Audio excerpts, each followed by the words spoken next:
Dreams Never Die, Harper's Ferry, Grandpa and Me, podcast serial by Valueversity, episode 37, Shariq Ali, Valueversity.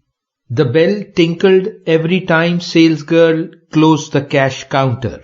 Showcase on the side was exhibiting delicious coffee accessories. Picture menu on the back wall was full of colors. Alluring floral hat and very charming but businesslike smile asked, "What can I do for you?"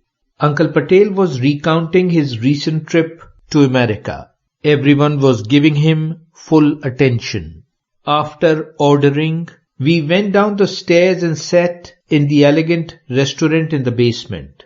Harper's Ferry is a small town in West Virginia, located at the confluence of the Potomac and Shenandoah rivers. There is a historic garden in the green floodplain by the river, and a steep road goes up the hill from this garden. On one side was a row of small houses, a combination of beauty and sophistication. On the other, a series of small shops, and this cute little restaurant. We decided to sit there for coffee.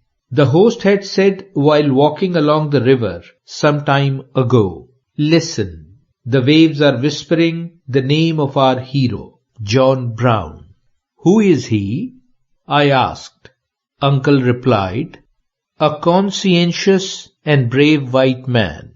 In 1859, 1.5 years before the American Civil War, he struggled against black slavery. He considered it a heinous crime against humanity. First, he fought without violence for this cause for many years.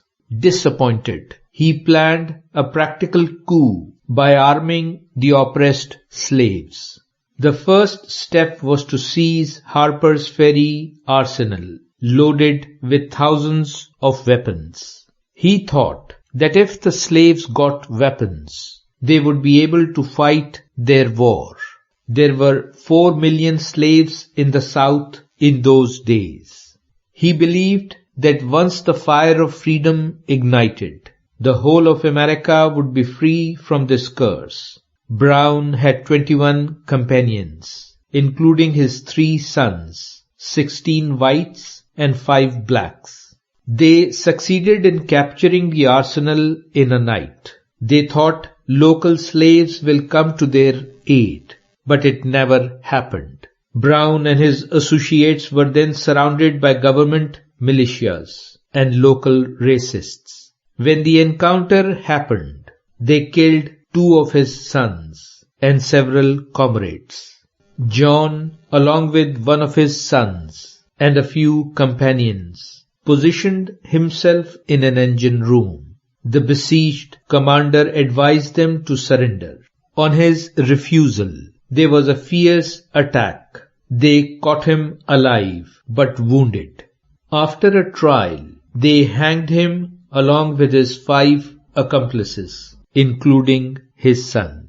Then the story spread throughout America. He and his comrades became the first martyr and hero of this struggle.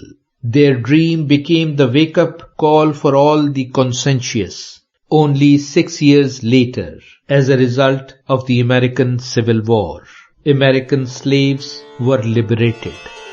To be continued. Valueversity. Shariq Ali.